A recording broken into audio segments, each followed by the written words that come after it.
नमस्ते, I am Sanjulata, assistant professor government law college Pali से। आज हम इंडियन कॉन्ट्रैक्ट एक्ट के अंतर्गत एक्सेप्टेंस ऑफ प्रपोजल यानी कि प्रस्ताव की स्वीकृति के संबंध में पढ़ेंगे। किसी भी संविदा के लिए पहले प्रस्ताव के बाद में उसकी स्वीकृति आवश्यक होती है। प्रस्ताव की डेफिनेशन सेक्शन 2A के अंतर्गत दी गई है, जिसके बारे में हम डिटेल में लास्ट वीडियो में पढ़ चुके हैं। प्रस्ताव की क्या परिभाषा होती है सेक्शन 2A के अंतर्गत है, जब कोई व्यक्ति किसी अन्य व्यक्ति के समक्ष अपनी इच्छा किसी कार्य को करने अथवा नहीं करने के संबंध में इस उद्देश्य से प्रकट करता है कि उस अन्य व्यक्ति की सम्मति उस कार्य को करने अथवा नहीं करने के संबंध में प्राप्त हो जाए, तो कहा जाता है कि पहले वाले व्यक्ति ने वो दूसरे वाले व्यक्ति के समक्ष प्रस्ताव किया है। ये तो प्रस्ताव की डेफिनेशन हो गई। अब हम पढ़ते हैं स्वीकृति क्या होती है। सेक्शन 2B में स्वीकृति की परिभाषा है, सेक्शन 2A में प्रस्ताव की परिभाषा है। स्वीकृति यानी एक्सेप्टेंस, वह व्यक्ति जिसके समक्ष प्रस्ताव किया गया है प्रस्ताव के प्रति अपनी सम्मति प्रकट कर देता तो प्रस्ताव स्वीकृत प्रस्ताव समझा जाता है। यानी कि एक व्यक्ति ने यानी प्रस्तावक ने किसी अन्य व्यक्ति के समक्ष यानी प्रस्ताव ग्रहीता के समक्ष कोई प्रस्ताव किया है और प्रस्ताव ग्रहीता ने उस प्रस्ताव को स्वीकृत कर दिया, तो वो जो प्रस्ताव उसको स्वीकृत प्रस्ताव समझा जाता है। सेक्शन 2B के अनुसार जो स्वीकृति है वो कैसी होनी चाहिए, कैसी होगी। स्वीकृति लिखित भी हो सकती है, गर्भित हो सकती है, मौखिक हो सकती है, सांकेतिक हो सकती है। स्वीकृति का कोई निश्चित परफॉर्मा नहीं है। स्वीकृति किसी भी माध्यम से प्रदान की जा सकती है, परंतु यदि प्रस्तावक ने कोई शर्त लगा दी कि मुझे स्वीकृति इसी माध्यम से चाहिए, तो स्वीकृति उसी माध्यम से की जानी आवश्यक होती है। अब यह तो होगी स्वीकृति की परिभाषा, यानी कि इसमें प्रस्ताव क्या उसको स्वीकृत कर दिया जाता है तो स्वीकृत प्रस्ताव होता है। अब इफेक्ट ऑफ एक्सेप्टेंस यानी जो स्वीकृति उसका क्या इफेक्ट होगा।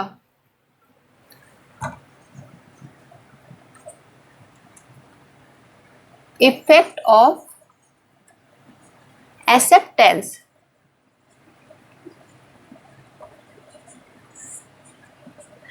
कोई प्रस्ताव किया उसकी स्वीकृति हो जाती है तो स्वीकृति के बाद में क्या प्रभाव होता है। जैसे कोई प्रस्ताव है उसको स्वीकृति कर दी जाती है, जैसे ये प्रस्ताव किया इसकी स्वीकृति हो गई है, तो जैसे ही इसको स्वीकृत कर दिया जाता तो किस में परिवर्तित हो जाता है, वचन में। वचन यानी कि प्रॉमिस में। ये जो प्रॉमिस होता है यही क्या होता है, ठहराव होता है, एग्रीमेंट होता है। जब इस एग्रीमेंट में संविदा के लिए आवश्यक सारे इसेंशियल एलिमेंट्स मौजूद होते हैं तो उससे संविदा यानी कि अनुबंध का निर्माण होता है, कॉन्ट्रैक्ट का निर्माण होता है। प्रस्ताव की डेफिनेशन सेक्शन 2A, स्वीकृति की सेक्शन 2B, वचन की डेफिनेशन नहीं दी गई है। सेक्शन 2C कहता है, 2C कहता है कि सेक्शन 2C के अनुसार है कि जब प्रस्ताव की स्वीकृति हो जाती है, यानी स्वीकृति नहीं होती उससे पहले तो प्रस्ताव करने वाले को प्रस्तावक कहा जाता है, और जो स्वीकृति प्रदान मतलब जिसके समक्ष स्वीकृति के लिए प्रस्ताव रखा जाता है उसको प्रस्ताव ग्रहीता कहा जाता है। जब प्रस्ताव स्वीकृत हो गया है तो सेक्शन 2C क्या कहता है, जब प्रस्ताव की स्वीकृति हो जाती है उसके बाद में प्रस्तावक क्या बन जाता है, वचनदाता, और जो स्वीकृति ग्रहीता है यानी प्रस्ताव ग्रहीता है वो क्या बन जाएगा, वचन ग्रहीता। ये सेक्शन 2C के अंतर्गत कहा गया है। ठहराव की डेफिनेशन सेक्शन 2E के अंतर्गत दी गई है। संविदा की डेफिनेशन सेक्शन 2H के अंतर्गत दी गई है। तो ये इफेक्ट हो गया। क्या इफेक्ट होता है, जब प्रस्ताव को स्वीकृत किया जाता है तो वचन में बदलता है, वचन से क्या बनता है, वचन ही ठहराव होता है, और ठहराव में संविदा के लिए आवश्यक सारे एसेंशियल एलिमेंट्स मौजूद होते हैं तो वो किस में परिवर्तित हो जाता है, संविदा में। तो संविदा के लिए क्या जरूरी है, प्रस्ताव और उसकी स्वीकृति का होना जरूरी है। उनसे वचन बनेगा, वचन में सारे एसेंशियल एलिमेंट्स होंगे तो संविदा में परिवर्तित हो जाता है। और क्या इफेक्ट होता है, जब प्रस्ताव की एक बार स्वीकृति कर दी जाती है और स्वीकृति प्रस्तावक के पास पहुंच जाती है यानी वचनदाता के पास पहुंच जाती है तो ये दोनों क्या हो जाते हैं, वचन में परिवर्तित होते हैं। जब एक बार स्वीकृत हो गया तो प्रस्ताव और स्वीकृति सेपरेट नहीं किए जा सकते हैं, और प्रस्ताव की स्वीकृति के बाद ही प्रस्तावक का और प्रस्ताव ग्रहीता यानी वचनदाता वचन ग्रहीता का एक दूसरे के प्रति ऑब्लिगेशंस उत्पन्न होते हैं। इसके संबंध में विलियम एंसन इन्होंने कहा कि स्वीकृति प्रभाव को स्पष्ट करते हुए कहा कि प्रस्तावक के लिए स्वीकृति का वही महत्व है जो बारूद की गाड़ी के लिए जलती हुई दिया सलाई का होता है। इसका क्या परिणाम होता है? जिसे पुनः पूर्व स्थिति में नहीं लाया जा सकता। जैसे एक बार बारूद गाड़ी में आग लग जाती तो वो पूरा नष्ट करके ही छोड़ती, वो बीच में नहीं रोका जा सकता। इसी प्रकार है कि ये भी पूछा जाता है किसके वर्ड है? प्रस्तावक के लिए स्वीकृति वही महत्व जो बारूद की गाड़ी के लिए दिया सलाई का है। विलियम एंसन ने ये कहा था।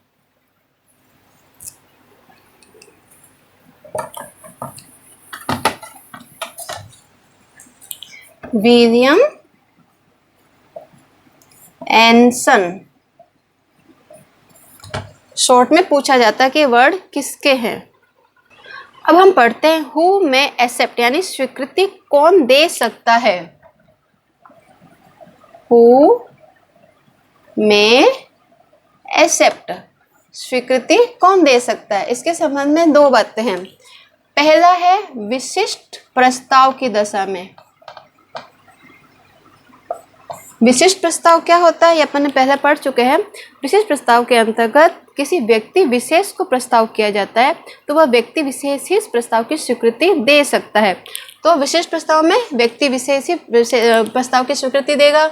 इसके संबंध में केस था बोल्टन वर्सेस जोन्स। इस केस में क्या था? बोल्टन एक व्यापारी का मैनेजर था। इस मैनेजर को व्यापारी जो व्यापार का जो स्वामी था उसने अपना व्यापार बेच दिया। जिस दिन व्यापार के जो बिजनेस था उसके स्वामी ने बोल्टन को व्यापार बेचा, उसी दिन ये जॉन्स नामक व्यक्ति ने एक क्रय आदेश यानी इसको कुछ सामान खरीदना था, उसका इसने क्रय आदेश किसको दिया? जो पहला स्वामी था, बोल्टन से पहले जो वास्तविक स्वामी था उसको क्रय आदेश भेजा। अब बोल्टन ने सोचा कि ये सामान इसी बिजनेस के संबंध में था तो इसने इस क्रय आदेश के आधार पर सारा सामान जॉन्स को भेज दिया। बाद में जॉन्स को पता चला कि मैंने जो प्रस्ताव भेजा था, जो इसके वास्तविक स्वामी को भेजा था, इसने क्या किया था? इसने व्यक्तिगत नाम से प्रस्ताव भेजा था। तो व्यक्तिगत नाम से प्रस्ताव मतलब क्या होता है? वो विशिष्ट प्रस्ताव हो जाता है। तो जब इसको पता चला कि मैंने जिस व्यक्ति को सामान के लिए क्रय आदेश भेजा था उस व्यक्ति ने तो सामान भेजा नहीं, उसका जो मैनेजर है जिसको कि उसने बिजनेस ट्रांसफ़र कर दिया उसने सामान भेजा है, तो इसने जॉन्स ने जो सामान का था उसको पेमेंट देने से मना कर दिया। तो बोल्टन कोर्ट गया। कोर्ट ने कहा कि जॉन्स ने जो क्रय आदेश भेजा था वो व्यक्तिगत नाम से, इसके जो बिजनेस का स्वामी था उसके नाम से भेजा था, बोल्टन के नाम से इसने कोई भी प्रस्ताव नहीं भेजा है। तो एक विशेष प्रकार का प्रस्ताव है और विशिष्ट प्रकार के प्रस्ताव में जो व्यक्ति विशेष है जिसको प्रस्ताव किया गया वही उसकी स्वीकृति दे सकता है। तो ये हो गया विशिष्ट प्रस्ताव। अब दूसरा आता है साधारण या फिर सामान्य प्रस्ताव। साधारण या सामान्य प्रस्ताव, इसके अंतर्गत ये साधारण सामान्य प्रस्ताव जनता विशेष पूरी जनता के लिए खुला रहता है या फिर जनता के वर्ग के लिए खुला रहता है। तो इसमें कोई भी व्यक्ति जो प्रस्ताव की शर्तें हैं उनको पूरा करके इसका पक्षकार बन सकता है। इसके संबंध में केस था Shrimati Carlill versus carbolic smoke ball company. इस केस में क्या था? कार्बोलिक स्मोक बाल कंपनी था। इसने इन्फ्लुएंजा नामक जो बीमारी है उसकी दवाई बनाई। दवाई का नाम इसने रखा था कार्बोलिक स्मोक बॉल रखा था उस दवाई का नाम। और इसने कहा कि जो भी व्यक्ति 2 वीक तक दिन में 3 बार इस दवाई का सेवन करेगा उसको ये बीमारी नहीं होगी। अगर किसी व्यक्ति उस दवाई के सेवन के बाद भी इन्फ्लुएंजा की बीमारी हो जाती है तो एक क्षतिपूर्ति की राशि उसको प्रदान करेगा। श्रीमती कार्ली ने इसका सेवन किया, उस सेवन करने के बाद भी इसको बीमारी हो गई फिर इसने इससे कंपनी से एक क्षतिपूर्ति मांगी, क्षतिपूर्ति देने से कंपनी ने मना कर दिया। तो श्रीमती काजल कोर्ट गई। कोर्ट ने कहा कि कंपनी ने जो प्रस्ताव किया था वो साधारण या सामान्य प्रकृति का था और कोई भी व्यक्ति जो प्रस्ताव की शर्तें हैं उसका पालन करके इसका पक्षकार बन सकता है। तो श्रीमती काजल क्षतिपूर्ति पाने के लिए हकदार है। तो विशेष प्रस्ताव में तो कौन स्वीकृति देगा? विशेष व्यक्ति ही देगा जिसको कि प्रस्ताव किया गया है। साधारण या सामान्य प्रस्ताव में कौन स्वीकृति दे सकता है? कोई भी व्यक्ति है जो प्रस्ताव की शर्तों को पूरा करके अपनी सहमति दे सकता है। अब हम पढ़ते हैं लीगल रूल्स ऑफ एक्सेप्टेंस, यानी स्वीकृति के संबंध में वैधानिक नियम क्या होते हैं। सबसे पहला नियम है कि जो स्वीकृति है वो पूर्ण तथा शर्त रहित होनी चाहिए, यानी कि acceptance must be absolute and unqualified, पूर्ण और शर्त रहित स्वीकृति।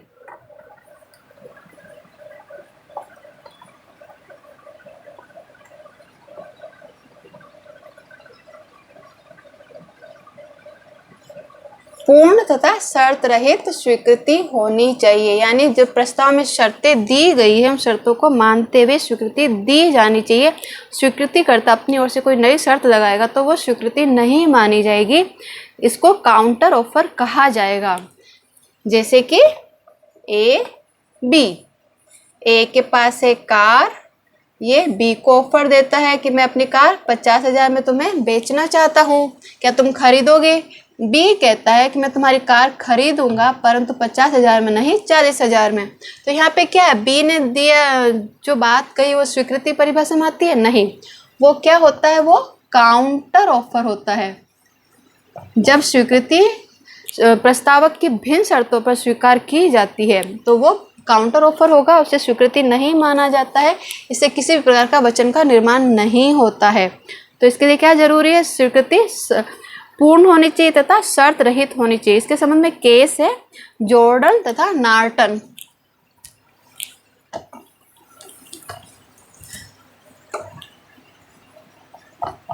Jordan versus Norton. इसमें जो जॉर्डन है, इस केस के फैक्ट क्या है, जॉर्डन का एक घोड़ा एक निश्चित मूल्य पर, इसमें नॉर्टन ने जॉर्डन का एक घोड़ा एक निश्चित मूल्य पर इस शर्त पर खरीदने का प्रस्ताव किया कि घोड़ा जोतने पर ठीक हो तथा शांत स्वभाव का होना चाहिए। जॉर्डन ने निश्चित मूल्य पर घोड़ा बेचना स्वीकार तो कर लिया, परंतु उसने शर्त में क्या कहा, जो शर्त थी कि वो घोड़ा शांत होना चाहिए, ठीक होना चाहिए, तो यहाँ पे वो क्या कहा उसने कि घोड़ा ठीक और शांत स्वभाव के होने की शर्त पर उसने कहा कि घोड़ा दोहरे साज में जुता होने पर ठीक और शांत स्वभाव का होगा। यानी इसने क्या कर दिया, यहाँ पे शर्त में परिवर्तन कर दिया है। इस प्रकार जॉर्डन ने शर्त को बदल दिया। न्यायालय ने क्या निर्णय दिया कि यह वैध स्वीकृति नहीं है, क्योंकि यहाँ पे शर्तों में परिवर्तन कर दिया गया है। तो यहाँ पर ये क्या है, काउंटर ऑफर है। अब दूसरा क्या होता है, दूसरा रूल क्या है कि जो प्रस्ताव की स्वीकृति है, जो प्रस्ताव की स्वीकृति है वो निश्चित की गई विधि के अनुसार होनी चाहिए। स्वीकृति निश्चित विधि के अनुसार होनी चाहिए।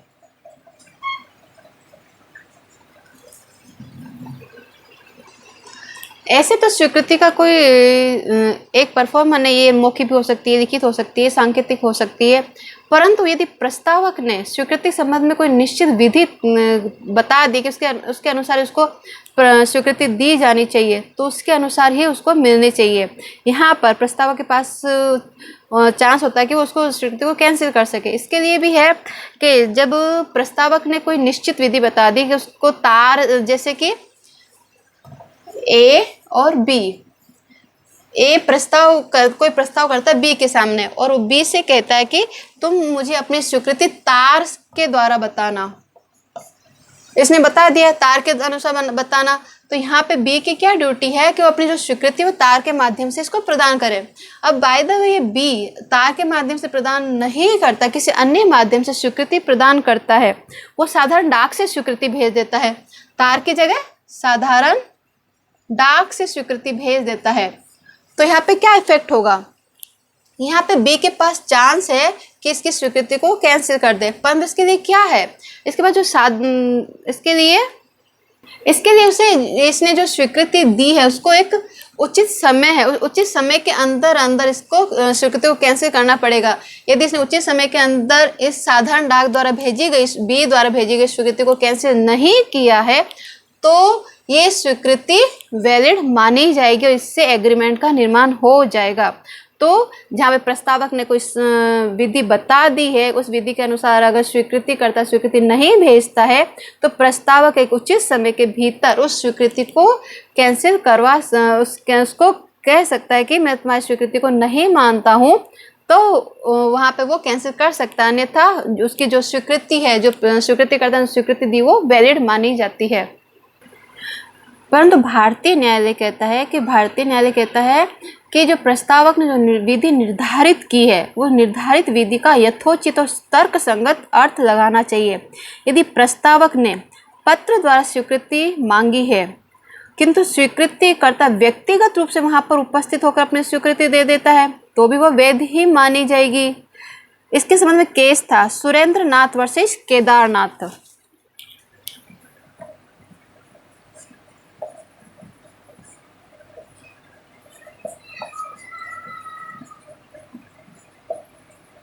सुरेंद्र नाथ वर्सेस केदारनाथ। इस केस में क्या था कि अंता बंता को लिखता है कि मैं अपनी गाड़ी 10,000 रुपये में बेचना चाहता हूँ।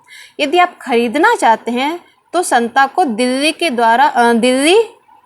पत्र द्वारा सूचित कर दे। बंता स्वयं दूसरे दिन दिल्ली जाकर संता को गाड़ी खरीदने की स्वीकृति दे देता है तो यह स्वीकृति क्या होगी, वैध ही मानी जाएंगी। तो जो निर्धारित विधि है जो प्रस्तावक ने निश्चित की है वो क्या होनी चाहिए, तर्क संगत होनी चाहिए। हर एक परंतु जहाँ पे तार द्वारा स्वीकृति मांगी गई और वहाँ पे वो साधारण डाक द्वारा स्वीकृति भेजता है तो उसको कैंसिल किया जा सकता है। और जहाँ पे भी कोई विधि निर्धारित नहीं की गई है वहाँ पर वो उचित और प्रचलित विधि से ही उसका स्वीकृति प्रदान की जानी चाहिए। तो ये जो फर्स्ट पॉइंट है पूर्ण तथा शर्त रहित स्वीकृति होनी चाहिए, इसके बारे में प्रावधान है सेक्शन 7(1) के अंतर्गत। स्वीकृति निश्चित विधि के अनुसार होनी चाहिए, इसके संबंध में प्रावधान है सेक्शन 7(2) के अंतर्गत। अब क्या है थर्ड पॉइंट कहता है स्वीकृति प्रस्ताव की शर्तों का निष्पादन करके दी जा सकती है। प्रस्ताव की शर्तों का पालन करके, प्रस्ताव की शर्तों का पालन करके स्वीकृति दी जा सकती है। ये कौन सी प्रकार की स्वीकृति होगी, जो साधारण प्रस्ताव होते हैं उसके अंतर्गत ये स्वीकृति होती है। साधारण या सामान्य प्रस्ताव में ये स्वीकृति दी जाती है। इसके संबंध में सेक्शन है 8। सेक्शन 8 कहता है कि जो साधारण या सामान्य प्रस्ताव है उसमें प्रस्ताव की शर्तों का पालन करके स्वीकृति दी जा सकती है। सेक्शन 9 कहता है जो स्वीकृति वो स्पष्ट अथवा गर्भित हो सकती है। स्वीकृति स्पष्ट अथवा गर्भित हो सकती है। सेक्शन 9 स्पष्ट स्वीकृति जो शब्दों के द्वारा होती है, शब्द मौखिक भी हो सकते हैं और लिखित भी हो सकते हैं। और गर्भित में जो शब्दों के अतिरिक्त किसी अन्य माध्यम से, संकेतों के माध्यम से भी हो सकती है, तो वहाँ पे गर्भित स्वीकृति होगी, जिसके संबंध में सेक्शन 9 कहता है। इसके बाद में जो स्वीकृति है वो निर्धारित समय पर दी जानी आवश्यक होती है। नेक्स्ट है स्वीकृति निर्धारित समय पर दी जानी चाहिए। सेक्शन 6 कहता है कि जब प्रस्तावक ने स्वीकृति देने के लिए कोई समय निश्चित कर दिया तो उसे निश्चित समय के अंतर्गत स्वीकृति दी जानी चाहिए। यदि स्वीकृति उस निश्चित समय के अंदर नहीं दी जाती तो प्रस्तावक के पास में ऑप्शन होता है कि वह स्वीकृति को कैंसिल कर सकता है, उसको स्वीकार नहीं करे। और जहाँ पे स्वीकृति प्रदान करने के लिए कोई समय निश्चित नहीं किया गया है तो सेक्शन 6 कहता है कि वह उचित और युक्ति समय के भीतर दी जानी चाहिए। अब उचित और युक्ति समय क्या होता है, ये परिस्थितियों पर निर्भर करता है कि किस वस्तु के संबंध में वह प्रस्ताव किया गया। यदि वो नष्ट होने वाली कोई वस्तु तो स्वीकृति जल्दी देनी पड़ेगी, कोई नष्ट वाली वस्तु नहीं तो उसमें थोड़ा टाइम पीरियड ले सकते हैं, थोड़ा टाइम ज़्यादा ले सकते हैं। तो स्वयं स्वीकृति निर्धारित समय पर दी जानी चाहिए। अगर निर्धारित समय नहीं है तो उचित और युक्तियुक्त समय के भीतर स्वीकृति दी जानी चाहिए। फिर है प्रस्ताव की जानकारी के बिना स्वीकृति देना बेकार है। यदि किसी व्यक्ति को प्रस्ताव के बारे में जानकारी ही नहीं है कि प्रस्ताव क्या था तो उसकी स्वीकृति कैसे दे सकता है। तो इसके संबंध में कहा गया कि प्रस्ताव की जानकारी होने पर ही कोई व्यक्ति प्रस्ताव की स्वीकृति दे सकता है। इसके संबंध में फेमस केस है लालमन शुक्ला वर्सेस गौरीदत्त का केस। इस केस में कहा क्या था कि इसमें एक बार गौरीदत्त का भतीजा खो गया था। उसने भतीजे को ढूंढने के लिए लालमन को हरिद्वार भेजा। इसके बाद गौरीदत्त ने इश्तिहार और पर्चे पर छपवाया कि जो भी उसके भतीजे को ढूंढकर लाएगा उसको वो 501 रुपये पुरस्कार के रूप में देगा। लालमन शुक्ला को इसके बारे में पता नहीं था। तो वो जब लालमन को इस विज्ञापन की जानकारी नहीं थी, उस विज्ञापन की जानकारी के अभाव में ही वो उसके भतीजे को ढूंढकर ले आता है। बाद में उसे पता चलता है कि जो गौरीदत्त है उसने अपने भतीजे को ढूंढने के लिए 501 रुपये का इनाम रखा था। तो वहाँ पर वो 501 रुपये मांगता है। तो न्यायालय क्या कहता है कि जो लालमन शुक्ला है वो इनाम पाने का हकदार नहीं है। क्यों नहीं है? क्योंकि लालमन शुक्ला को तो उस प्रस्ताव की जानकारी ही नहीं थी। उसने प्रस्ताव की जानकारी के बिना ही उसके भतीजे को ढूंढ कर ला दिया था। तो जहाँ पर जो व्यक्ति उसको प्रस्ताव की जानकारी नहीं है तो वो वहाँ पर वो स्वीकृति नहीं दे सकता, और स्वीकृति नहीं दिए तो वहाँ पर उनके बीच में कोई भी कॉन्ट्रैक्ट का निर्माण नहीं हुआ है। तो प्रस्ताव का संवहन होना आवश्यक होता है, प्रस्ताव की जानकारी का होना आवश्यक होता है। फिर है प्रस्ताव स्वीकृति का संवहन भी होना जरूरी होता है। जैसे प्रस्ताव का संवहन हुआ, प्रस्ताव ग्रहीता के पास पहुंचना जरूरी होता है, तो ऐसे ही स्वीकृति जिस व्यक्ति ने प्रस्ताव किया था उसके पास में स्वीकृति का संवहन मतलब स्वीकृति उसकी जानकारी में आना भी आवश्यक होता है। स्वीकृति का संवहन आवश्यक है। इसके संबंध में केस था ब्रैगडन वर्सेस मेट्रोपॉलिटन रेलवे कंपनी। तो स्वीकृति का संवहन होना आवश्यक इस संबंध में ब्रैगडन वर्सेस मेट्रोपॉलिटन रेलवे कंपनी में का जो वाद इसमें क्या था कि इसमें एक रेलवे कंपनी के जो प्रबंधक था उसको एक प्रस्ताव प्राप्त हुआ कि कोयला सप्लाई करने के संबंध में प्रस्ताव प्राप्त हुआ। उस प्रस्ताव को वो जो इसका प्रबंधक था उसने स्वीकार कर लिया, परंतु उसने जो स्वीकृति पत्र बनाया था, स्वीकृति पत्र लिखकर उसे अपनी मेज की दराज में रख दिया इस उद्देश्य से कि वह उसको कंपनी के वकील से अनुबंध के रूप में तैयार करवाएगा, फिर उसके बाद प्रस्तावक के पास भेज दिया जाएगा। किंतु वह ड्राफ्ट को भेजना ही भूल गया। तो न्यायालय ने निर्णय दिया कि इस प्रकार स्वीकृत शब्द लिखने से कोई भी अनुबंध नहीं हुआ है, उसका संवहन होना जरूरी था। किसका संवहन? स्वीकृति का संवहन होना आवश्यक था। यहाँ पे प्रस्तावक को कोई भी स्वीकृति मिली ही नहीं, वो उसकी मेज की दराज में ही रह गई, तो यहाँ पे उनके बीच में कोई भी कॉन्ट्रैक्ट का निर्माण नहीं हुआ था। फिर है मौन रहना स्वीकृति का लक्षण नहीं है, यानी कि जिस व्यक्ति के सामने कोई प्रस्ताव किया गया है यदि वो कुछ भी नहीं बोलता है तो वह स्वीकृति का लक्षण नहीं माना जाता है। इसके संबंध में केस है मोहम्मद वर्सेस स्पिनर। इस केस में क्या था कि इसमें दो व्यक्ति है, अजय और विजय। अजय विजय को एक पत्र द्वारा अपनी गाड़ी 10,000 रुपये में बेचने का प्रस्ताव करता है। इस प्रस्ताव में आगे वह यह लिखा कि यदि 10 दिन तक कोई भी उत्तर प्राप्त नहीं होगा, यानी कोई भी अस्वीकृति प्राप्त नहीं होगी, तो मैं समझूंगा कि आप गाड़ी खरीदने को तैयार है। विजय ने कोई भी उत्तर नहीं दिया, तो यहाँ पे उन दोनों बीच में कोई भी अनुबंध नहीं हुआ है। तो यहाँ पे मौन रहने को स्वीकृति नहीं माना गया है। किंतु कभी कभी मौन रहना भी स्वीकृति का लक्षण माना जाता है। इसके संबंध में केस है काशी प्रसाद वर्सेस सजदी बेगम। इस केस में क्या था कि दो व्यक्ति है, इस केस में दो व्यक्ति, माना ए और बी है, अंता और बंता है। अंता बंता के मकान में कई वर्षों से किराएदार है। बंता अंता को एक नोटिस देता है कि यदि उसे अब और अधिक समय तक उस मकान में रुकना है तो उसे एक निश्चित राशि से किराया बढ़ाना होगा। अंता इस नोटिस के विरुद्ध कुछ भी नहीं करता है और वहाँ पर वो मकान खाली भी नहीं करता है। तो यहाँ पे क्या माना जाएगा, यहाँ पे मौन रहना भी स्वीकृति मानी जाएगी। अब है स्वीकृति सक्षम व्यक्ति द्वारा ही दी जानी चाहिए, यानी कि जो व्यक्ति सक्षम है वही व्यक्ति स्वीकृति दे सकता है। कोई अनाधिकृत व्यक्ति जब स्वीकृति देता है तो उसको स्वीकृति नहीं मानी जाती, उसकी स्वीकृति प्रभावहीन मानी जाती है। यहाँ पे इसके संबंध में फेमस केस है पावेल वर्सेस ली। इसके फैक्ट क्या थे? पावेल ली के अनुसार जो वादी है, वादी एक स्कूल के हेडमास्टर पद के लिए आवेदक था। उसने आवेदन किया था हेडमास्टर पद के लिए। स्कूल की प्रबंध समिति ने एक प्रस्ताव पास करके उसकी नियुक्ति की, प्रस्ताव पारित कर दिया कि उसको नियुक्त कर दिया जाएगा, किंतु वादी के पास इसकी कोई भी अधिकृत सूचना नहीं भेजी गई। इसके बीच में क्या हुआ था, कुछ समय बाद प्रबंध समिति का कोई सदस्य था, उस सदस्य ने जो वादी था उससे कहा कि तुम्हारी नियुक्ति हेडमास्टर के पद पर हो गई है।